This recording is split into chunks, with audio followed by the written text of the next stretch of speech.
Let's talk about thriving through suffering. Um,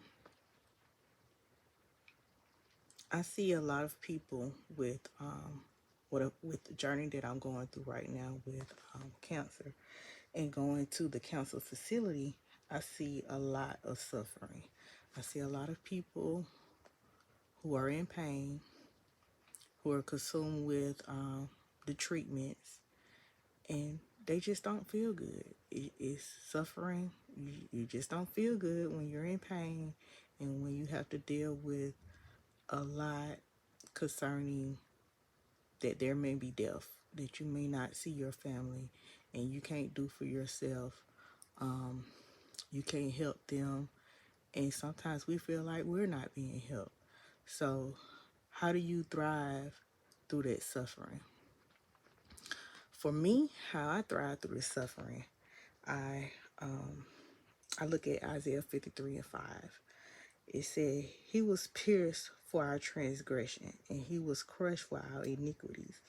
The punishment that brought us peace was on Him, and by His wounds we are healed.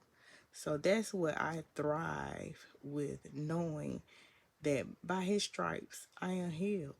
The suffering that Christ did for me does not amount to the suffering that I'm going through. It doesn't amount to the suffering that anyone is going through. For that one person to take that suffering for us, this should be easy peasy. I know it's hard to look at or go through, but just know that Jesus suffered more for us. So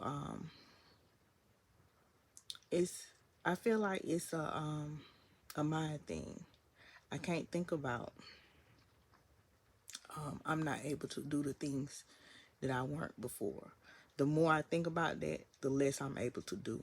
So I take full advantage of what I can do. I still wake up every morning. I still able to go fix my own food, think about what I'm doing. Sometimes it get overwhelming, but I still do it because I can.